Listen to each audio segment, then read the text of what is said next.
ఇదిగో ఈ కనిపిస్తున్న స్థలమే మా డాడీ కొనుక్కోకుండా వదిలేశాడు. ఏం చేస్తానో నా తలరాత. అదే అప్పుడు తీసుకుంటుంటే నాకే ఏదో చేదోడు వాదోడు ఉపయోగపడేది.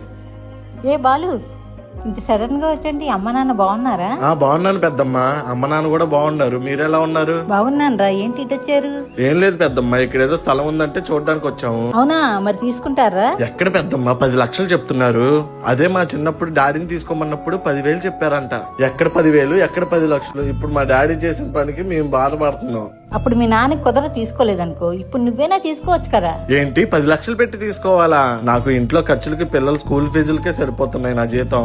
ఇంకా 10 లక్షలు ఎక్కడి నుంచి ఆయన అప్పు తీసుకొచ్చి కట్టాలి పెద్దమ్మా. ఇప్పుడు నువ్వు ఎలాగ బాధ్యతల గురించి మాట్లాడుతున్నావు, మీ నాన్నకు కూడా అప్పుడు అవే బాధ్యతలు ఉన్నాయి కాబట్టి తీసుకొని ఉండడు. ఇప్పుడు మీ నాన్న తీసుకోలేదని నువ్వు ఎలా అంటున్నావు? రేపు నీ పిల్లలు కూడా నువ్వు తీసుకోలేదని నిన్ను అలాగే అంటారు. అప్పుడు 10,000, ఇప్పుడు 10 లక్షలు రా. ఇప్పుడు 10 లక్షలే, రేపు 1 కోటి రూపాయలు రా. అప్పట్లో లోన్లు అప్పులు ఇచ్చేవాళ్ళు ఎవరు లేరురా. ఇప్పట్లో అలాంటి చాలా మార్గాలు వచ్చారా. అప్పు చేసినా తీసుకో, మంచి పనికే కదరా. ఇప్పుడు తీసుకుంటే రేపు నీ పిల్లలకు ఉపయోగపడుతుంది. మీ పెద్దమ్మ చెప్పిన మాట కూడా నిజమే కదండి. మీ నాన్న చేసిన తప్పు మాత్రం మీరు చేయమాకండి.